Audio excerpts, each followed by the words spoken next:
Welcome to BU Project Real Talk. We are so excited to have you join us today. I'm Sarah Jane, and here at BU Project, we discuss a range of topics such as starting your own business, clean living, building resilience, leadership, just to name a few. And we do this with the purpose of inspiring and empowering women to live their lives with purpose and impact. And of course, help women to live a life they love. Today, I am super excited because on the show, we have a very dear friend of mine, Melissa Wilson, who got married last year. So her surname has changed to Muzakis. Let me tell you a little bit about Mel. Mel runs Pollinate Marketing. And what they do at Pollinate Marketing is they develop marketing strategies for clients and then they execute that out through paid or organic campaigns. They also provide marketing advice and they support clients through business journeys. Mel has over 8+ years in experience working for marketing and advertising. She's worked with clients such as travel, so your air and sea clients, insurance, financial services, auto, NGO, and government services. So she has a lot of experience. Mel is passionate about entrepreneurship and helping people, and she tries to use her skills to better the lives of others and help their businesses flourish. She believes that when we have a thriving business, that we have healthy communities, and that's something that she enjoys being part of. But she also loves to cook and experiment with food. And I can attest to this because I have tried some of her baking, which is very good. And I love that her and her hubby put photos on Instagram about what they've cooked. It looks amazing. Mel also loves to read multiple books at a time, which she believes is a bad habit, and exploring new cafes. Welcome to the show, Mel. Thanks so much for having me. Yes, Jay. No worries. You know what's really cool is that we both got married last year. So last Yeah, year isn't was a that big year. funny? Yes. I feel like you need to go back to 2020 and talk about our beginning of 2020 and how that was looking. And yeah, just a You quick want to share journey the to where story? we are now. Yeah, I can. So in 2020, we went away for a New Year's Eve girls' trip. And we were so excited about the year ahead. We were talking about things like 2020 vision and getting excited for what our future had. And that year was crazy and not in a good way. So, We experienced the lockdown yeah. and then everything that, we had hopes for didn't exactly happen. But it's nice to see that last year was a cool year. Some of those dreams got realized and we got married. You've got BU Project that's flourishing. Like it's all coming together. Rocky It's, start that's coming together. it's so true, Mel, and we haven't been away together since. No, I'm joking. No, we haven't, have we? I'm going to blame the pandemic for that one. Yeah, it's true. It's true. And it's funny how like God has turned things around. Like you said, Yeah. we had all these hopes and dreams, and then it just seemed so bleak. Like it just seemed so Mhm. hopeless. And then fast forward a couple of years, we found our men and then we got Yes. married and how Yeah. God's just transformed things. Yep. So good. Absolutely. And I also love that we're both wearing green today. Yeah, I know. We didn't exactly discuss this, but just happened on point today. I love it. So good. So a quick question before we jump into marketing. Mhm. Now that you're a married woman, tell me Yes. about what it's like to be married. Oh, I love being married. I've heard people complain about it, and I don't know what they're talking about unless it's to come. But I love just coming home every day and enjoying like the simple little things, like going for walks and like planning the future together, and just having like your best friend by Hmm. your side, and just having like your person who is for you in all the things, whether you're right or wrong, they're still for you. Like I think that's the nicest feeling. Even if they, tell you that you're wrong, like you still know that they're supporting you.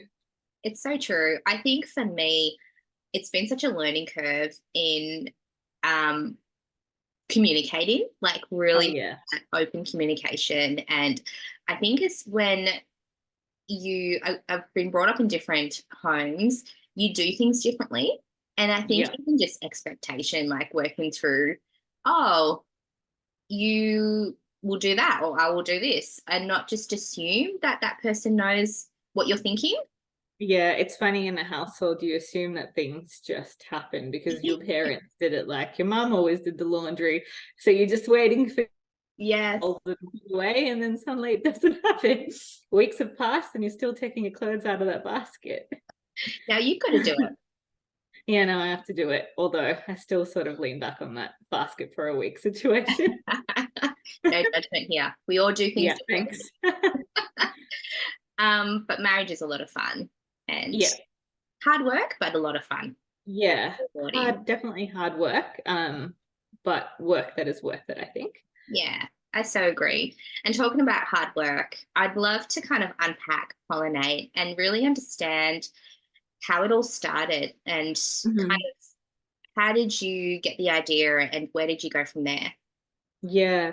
So I was someone who was always passionate about businesses. Like I'd always have these like business ideas, and I just never put the pen to paper and took the time to actually set something up. And I think in 2019, I was working full time and still thinking like, I'd one day want to get to a point where I was my own boss, or at least, get to a point where I wasn't having to work a 9 to 5 because I didn't have a choice. But because I was working full time at that point in time, like it just wasn't a reality to take the time out to start a business. And then in 2020, fateful 2020, I experienced a job loss. And so I found that I actually did have the time.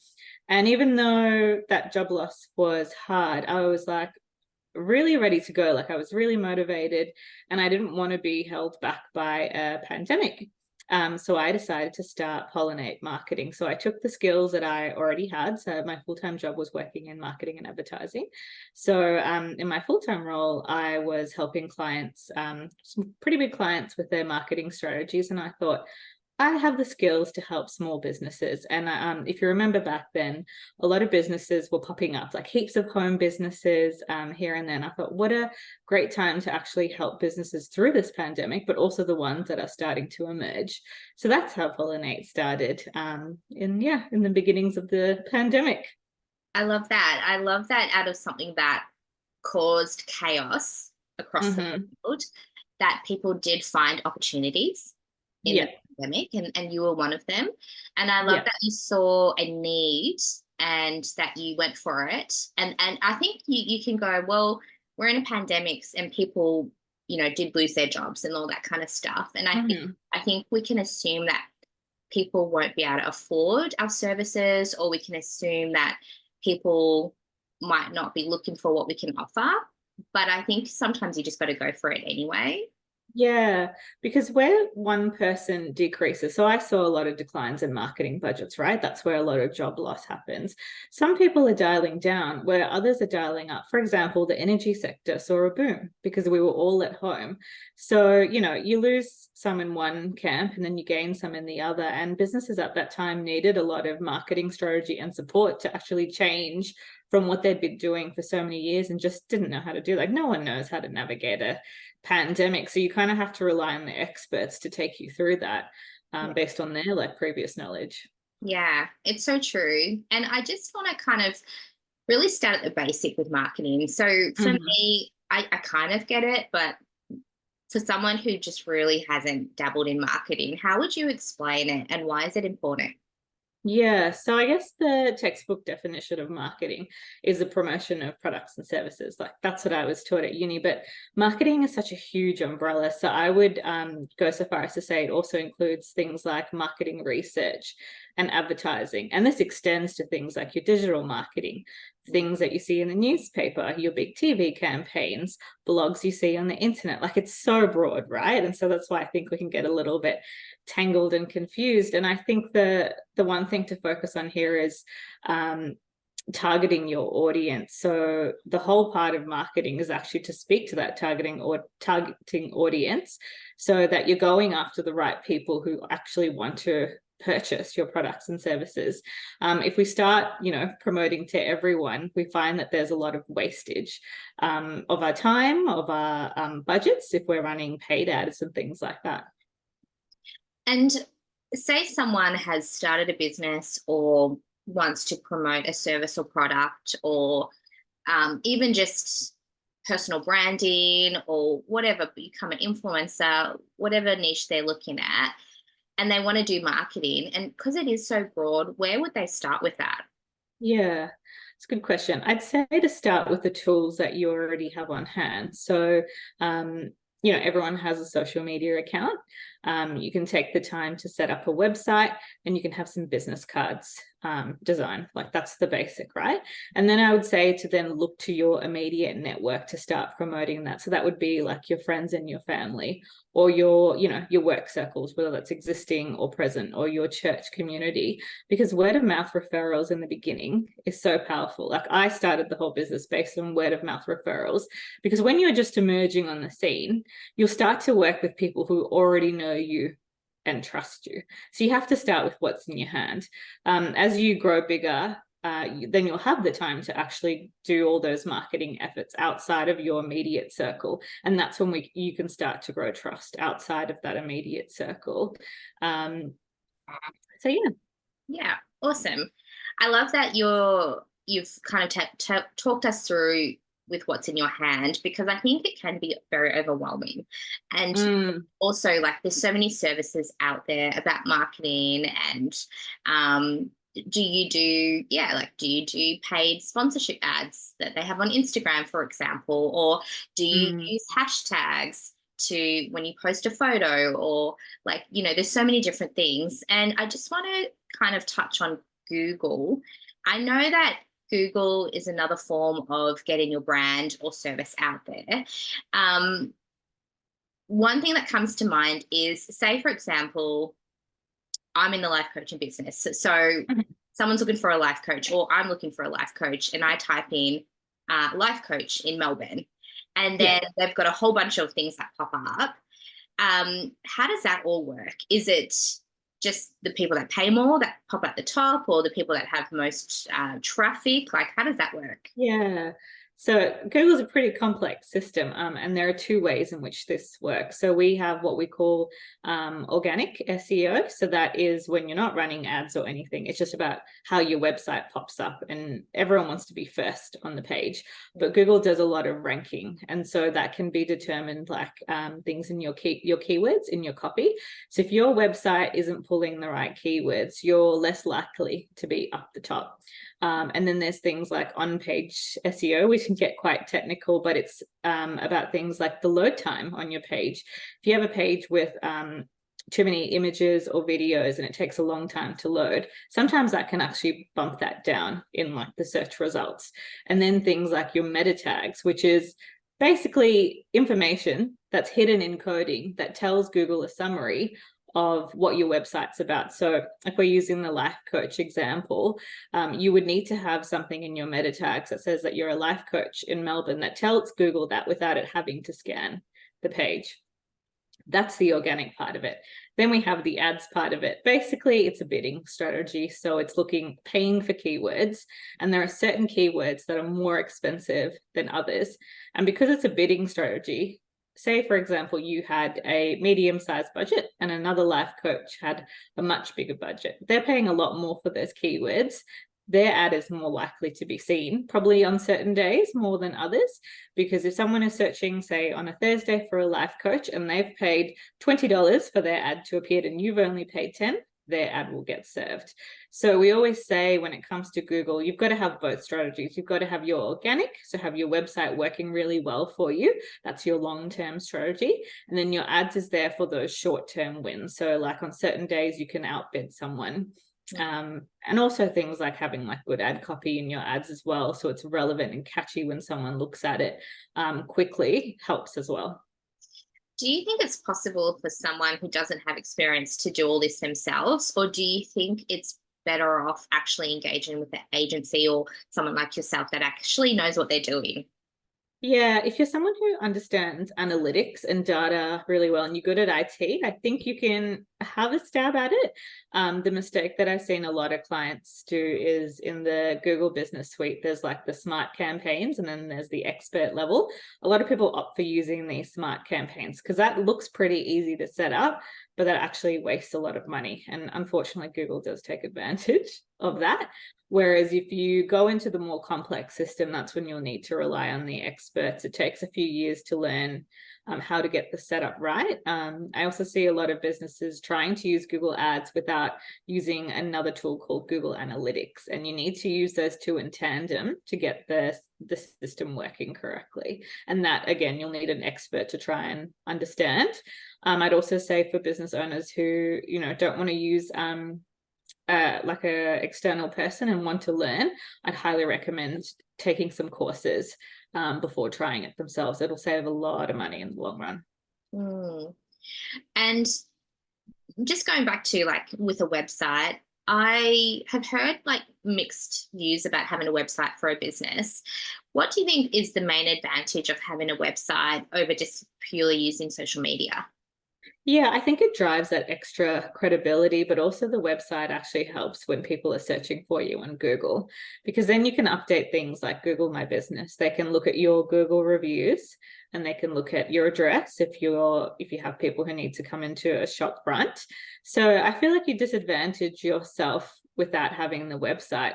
I think you need both. You need that social media presence, and then you also need your website. And both drive that like legitimacy of who you are for someone who's probably never heard of you before. I mean, I can think of examples like restaurants who have really basic websites and they don't have their contact details, but they have a really great Instagram. And sometimes it's hard to get through to them. Like, how do I call them? Are they taking bookings? And so actually having that information comes more from the website rather than Instagram, where you're waiting for someone to get back to your like written message. Mm. Do you think that social media is a good way to build your business? Like for someone who doesn't want to be on social media all the time, or really doesn't know where to start, do you think that you actually should be using social media to grow your business? Yeah, I think in most marketing plans, there has to be a space for social media. But often I find in the marketing plans that I do, it's often allocated the smallest budget, because there are other channels that sometimes work better for you. But it really depends, like whether you're a product or a service. But it's just, if you're trying to reach people between the age of 18 to 40, most of the time they're going to be on social media. And the younger the demo, they're more likely to be on TikTok, and I don't want to be on TikTok. But so we have to make our sacrifices, and sometimes we're like, yep, Facebook and Instagram will be as far as we go and no further. Yeah, I've often thought about TikTok, and I haven't to the world of TikTok, and I don't know. It feels like it's a beast. Yeah, it is a beast. Great tool for products. I feel like maybe secondary for service-based organizations. But it does work for products. Like, so many people buy things because they've seen it on TikTok. So, What a world it has its purpose. I'm staying away from it. Fair enough. I want to just talk about social media because I think it is a great tool. But then you've got the algorithm, and then also like even just knowing what to post on Instagram is a bit of a challenge. And so, what are your thoughts on written posts versus video versus reel versus stories? What do you think is helpful, and how do we know when to use what method? Yeah, it's a good question. And there are a few parts to it. So the one thing is the algorithm is always changing. Even myself as a marketer, I keep up to date across all the changes. And there was a time when it was all about hashtags, and now it's just changed to keywords. And what we're seeing, I'll say this now, in 3 weeks, it might be different, but the current trend is actually video content. So having like your short 10, 15-second videos, making sure that your copy is at the front, or like your main selling point appears like in the first 7 seconds of your video, because unfortunately people's attention span is declining. We're getting very close to the goldfish type of 4 seconds, which is a bit scary. In saying that, though, posts on your page still have its place. And in terms of copywriting, the rules are still the same. So if you have like a unique selling proposition or a benefit, always make sure it's at the front of the copy. There are some people who will take the time to read, but you got to assume that most are not. So always keep it short, but have what you need. So It's both. It's posts to ensure that you're building your feed. It's the videos, your reels, to make sure you're reaching an audience just outside of your general network, assuming that you've kept your page on public. And then it's things like stories, so just reminding your audience all the time that you're there. So it's all of them, unfortunately. I wish we could just pick one. It'll make our lives so much easier. And so when it comes to social media, what have you seen or noticed that really works when it comes to posting things? So um, again, let's use the example of a life coach. So say I'm Uh-huh. starting out my business and I really want to get it out there. How do I know, like how often should I be posting? And how do I know what's gonna put me at the top of like the list of people when they search for a life coach? Mm. What's appealing right now? Yeah, so in terms of, appearing in other people's feeds, like just making sure that you have those keywords. It's not hashtags anymore. Mm. It's keywords. So always making sure like life coach and things that relate to life coach, whether it be community and personal growth, are always included in there. And what was the other part of your question that you asked me? That's a good question. Now I forgot.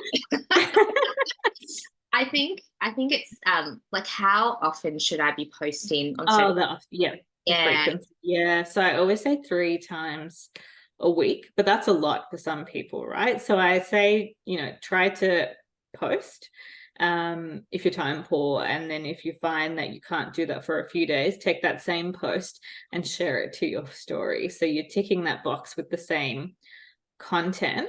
And then after a couple of weeks, you can actually check your stats in Instagram. So if you have like a business or creator account, you can actually see which posts are getting engagement, and try experiment with a few different content themes. So you might do one on like career growth, for example, and you might do another one like managing like family dynamics as a life coach. And you would test out those two to see which actually gains more traction. And if your particular audience is engaging with the career growth one, then that would be a good signal to continue having actually build out a content theme from that. So whatever you're posting has themes of that related to career development. So it's very much a test and learn sometimes when you're first starting out, seeing what your audience wants. And sometimes it'll surprise you. Like the one thing that's trending at the moment, which is crazy, is everyone just pouring milk into coffee and saying what they want to say about it. And that's the trending thing. It's quite bizarre. I love social media. Yeah. Love the trends. So should I be selling like every time I post? So should that be my end goal? Or how do I engage people? But then Mm. also how do I get them to convert and buy? Yeah. Yeah. So we need to take our audience on a bit of a journey. So you probably may have heard of the marketing funnel. So we have our brand awareness at the top where we're speaking to a cold audience. So that would be an audience that doesn't really know about us or maybe isn't really thinking about us product or service. And then at the bottom of the funnel, you have converting your audience. So I always say you need to spend a bit of time warming up your audience. So that would be engaging with them, finding out what topics, themes, content they're interested in, and just promoting your service that way. It's not a hard sell, it's more of a soft sell. It's like saying, this is who I am, this is what I do, these are some of the benefits about me, and here's some interesting things that you might like. And then as that time passes, it changes. And so you don't have necessarily a cold audience anymore. You've got a warm audience. They know your name, they trust you, they know you put some good things out there, and they see the work you're doing. And that's when you can start selling to them and actually putting an offer or putting a price to it. And they're more likely to convert because they've got that trust with you. In marketing, we say it takes 7 to 17 times of someone seeing an ad or a post before they actually convert. And the more higher value a purchase, the longer it takes. So for example, buying a car cleaning product, you probably only need to see something 3 times. Whereas if you're buying a car, you'll probably need to see it about 15 to 17 times. That's what the research is telling us. And that can be over a long period of time because the decision takes a long time to make. People just don't buy cars on a whim. That's something that they'll think about over a couple of months. Yeah, wow. It's interesting to think about that because I think sometimes you can fall into the trap of I have to sell. Like I just want Mm, to sell all the time. yeah, yeah. But lately I've been hearing more about creating like a community of Mhm. followers and building that trust and rapport. Absolutely. I do wonder though, is it important how many followers you have? Is that should we be looking at the numbers or should we rather be looking at engagement? I think engagement would be your top priority because you can have, say, 1,000 followers and all of them be highly engaged. If they're highly engaged and they're buying your product or service, you're good. Whereas you can have 10,000 followers, but they're not the right people who are buying your product or services. It doesn't help you in the long run. So it's one that you have to strike a balance with because the followers make you look good and it almost earns you that sense of trust. But then you've got to do a bit more work down the line to actually convert them because then there'll be things like your reviews. What are other people saying about you? Um, can they go and check examples of like your work or how you've helped other people?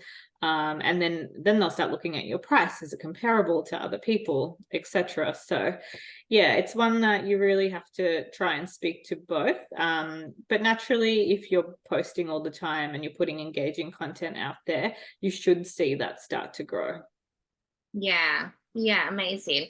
I have it's interesting. I there's a girl I follow and Mm, I definitely see the trends as reels. Like reels are a big thing right mhm. now. And she was Yeah. really consistent in her reels. And I think she grew to over 1,000 followers in like a couple of months. Like it was amazing. Like, Yeah, that consistency though, and the way that a lot of them are growing is they're also posting those videos on TikTok and they have their Instagram handle. So a lot of them then come through TikTok. It is a lot of effort though. So I would say just make sure that if you're putting the effort into growing your following, you're seeing that monetary return come back. Otherwise, you might be putting your eggs in the wrong basket. oh, how do I know if I should just be using organic marketing versus paying for advertising? Yeah, so I think that comes like everyone needs to start with organic, right? Because it's the free way, it's the easy way, and it's the way that we speak to our audience. And so if you've been using organic marketing and you've seen growth and then suddenly you stagnate, that's when I'd say you need to start considering paid advertising.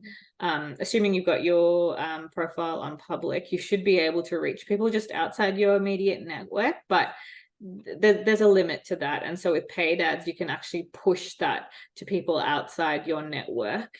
Um, and that should see that stagnation. You'll start to come out of that. Do you think that you have to show your face in order to um, engage people? No, I don't think you do. There's a lot of you'll see now there's a lot of faceless digital marketing. People are doing like a lot of content with like their backs turned or just like the side of them or even just of things. And really like the way the algorithm works is how much someone is dwelling on that video. So you could post a video about anything as long as it's interesting to them. You don't have to have your face on it. I do think as part of your profile you should appear every now and again. Mhm. But no, absolutely not. Like you can do faceless digital marketing really easily and it does work. And I just want to say to ladies that are listening, if you want to start a business and like social media feels like a bit of a beast, I think that this is really encouraging to know that you don't have to use your face if you don't want to. But if you want to, you can as well. And not to feel bad. I think sometimes we can be like, I don't want to use my face, but Yeah. I just want to talk. Like, I think it's a way to engage people. I think it's nice to see like people's face and engage with them. Mhm. But you don't have to. So I just You need don't to have put to, pressure. yeah. Yeah, it's a weird thing because like we enjoy seeing other people's faces and we don't think twice about it, right? But when it's you posting about you, everyone feels awkward. I know people, some of my clients, they will share content with me and they don't like doing voiceovers because they just don't want to use their voice. So I'm like, give it to me, I'll do it, you know? So yeah, it's a funny one. We get so self-conscious.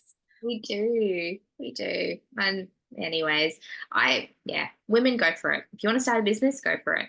Yeah. Um, Do you think that we should be offering free incentives to get people in the door? Like, what's your thoughts on that? Yeah, that's a good one.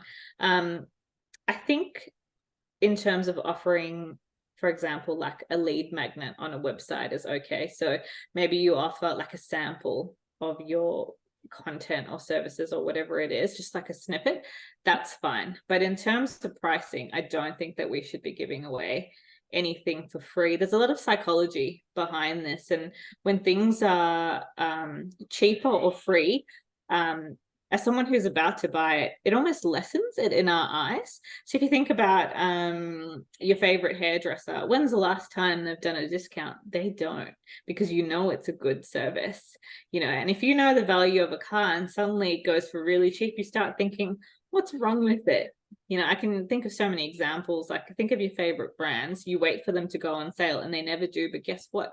You still want it. And so, like, having price set at a certain level actually creates desire in people, and also encourages this concept of that it's got value to it. And we don't want to cheapen ourselves by offering too many free products or services. But by all means, there are times when, like the first one, for example, can sometimes be discounted, but I wouldn't say after that that anything further should be. Mm. I'd love, Mel, if you could share a story on maybe one of your clients. Like, what was it like for them before using marketing and even working with you to where they are today? Yeah, I can think of a online business. So they sell a particular beverage product. And they tried to do a bit of marketing on their own. So they set up their own Google ads, and they were sending out, I think it was email newsletters monthly. And especially as a pandemic hit, they found that their sales completely tanked.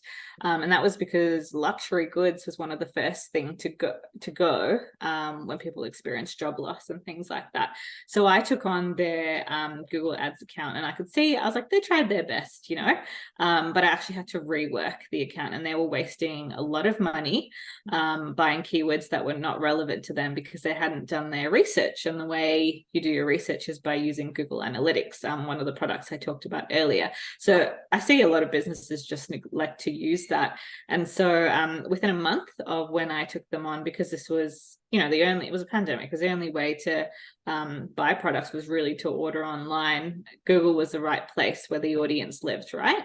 So I changed their account around them, and their sales skyrocketed, and they have not gone down since. And that's because their Google Ads is constantly optimized in the background by myself. I remember getting an email from them, and they said to me, "Oh, I don't know what you've done. It's like voodoo." I was like, "Well, I wouldn't call it voodoo, but you know, I did a good job." That's amazing. So The yeah, and power. that was, yeah, it's interesting because I know that one of the guys who own, yeah, one of the guys who owns it works in IT, and so I would have thought that he would have had a good grasp of, you know, the analytics and things like that. But it just goes to show you do need that technical expertise. Yeah, absolutely. And I'm wondering, Mel, like, you've been running Pollinate for a number of years now, and you've worked with small businesses. And one of the things I'm passionate about is women obviously pursuing their goals and their Yeah. dream. Um, and part of that is starting small businesses and offering, products and services. I'd love to know, Mel, like, is there any advice that you would give to them, even if it's beyond marketing, just to encourage them to keep going? Yeah. I think the most important advice I would give is just start. I think as women, like, you know, I don't know if you've heard this, but if there's 10 qualities that someone is asking for a job application, women will have 7 out of 10 of those qualities and they won't apply. Whereas a man will only have 4 out of 10 and he'll be like, the job's mine. And you know what? He gets it for that reason. And so I would just say start with what you have, and be gentle on yourself. We live in this crazy world where we're always comparing because of things on social media, and we see people blow up overnight. But the reality is it takes a lot more hard work, and you might like attest to this, that sometimes it seems like things are going backwards before they pick up. but we have to play the long game, and so patience is involved in that. And I also think it's really important, to commit your business or whatever it is that you're doing to prayer, and trust that, like, if this is something that God wants you to do, then he'll bless it, because he cares for you and cares for your family and cares for your community. And like, when we're successful, the people around us benefit. I think when we're healthy, other people are healthy too, right? So yeah, I'd say just start and trust God with the process, and don't get discouraged, and try not to compare to what other people are doing, because we don't show people our B-roll or the work that it takes to get there. We always just promote our highlight stories, but the reality is it's not the case. Yeah, it's so true. I completely agree with that. If you feel like God is calling you to do something, just do it. And I really believe that God will provide the resources as well. And Absolutely. and the thing about it is that we don't have to do it by ourselves. Like No. I think about your business, and how many businesses you've helped. And I'm just so encouraged that, for me, even I would say I'm not a very good marketer. And I'm so encouraged that I've got resources out there to lean on and leverage, and then that way I can keep doing the thing that I really am good at or that I enjoy doing. So, Yeah. yeah, Yeah. And I can even think, like, in my early years, like, I was helped by other businesses, because they were doing well. I started to do well. And so, like, the success of the person next to you matters. We shouldn't be discouraged by someone else's success. If they're successful, that means we can be too. so true. That's why I 100% believe when women champion women, and even when we champion men and men champion us, whoever, Yeah. Yeah. when we champion each other, I just think it's so beautiful and so needed. Yeah. Yeah. Yeah, absolutely. And we all go through like peaks and troughs, right? So we just have to support each other in the ups and the downs. Yeah. Mel, this has been such a amazing conversation, and I feel like we could probably unpack it even further. Like, there's so much. Yeah, we could. We might need a part two in the future, Yeah. but I'd love to just tell people how to find you. How can they find Pollinate? Yeah, so you can find me on Instagram. So pollinate, I spell it in an interesting way, but it's POLLIN, the number 8 marketing. And that's my Instagram handle. And then the website's the same. So pollinate marketing, spelled the same way.com. Otherwise, they can reach out to you and you can share my details. 100%. I am going to link. So on Spotify and YouTube, I'll link Mel's details below so that you can access her. And I would really encourage to just even have a conversation with Mel. If marketing is something that you've struggled with, then don't let that deter you from running your business. There is help out there. And there are organizations like Mel that's willing to work that through with you. So be encouraged today. But that's all we have time for. Mel, thank you so much for joining the show. Thanks so much for having me. It's been great. No worries at all. And thank you so much, listeners, for joining us today. If you have enjoyed today's episode, please subscribe, and we will see you next time. See you all.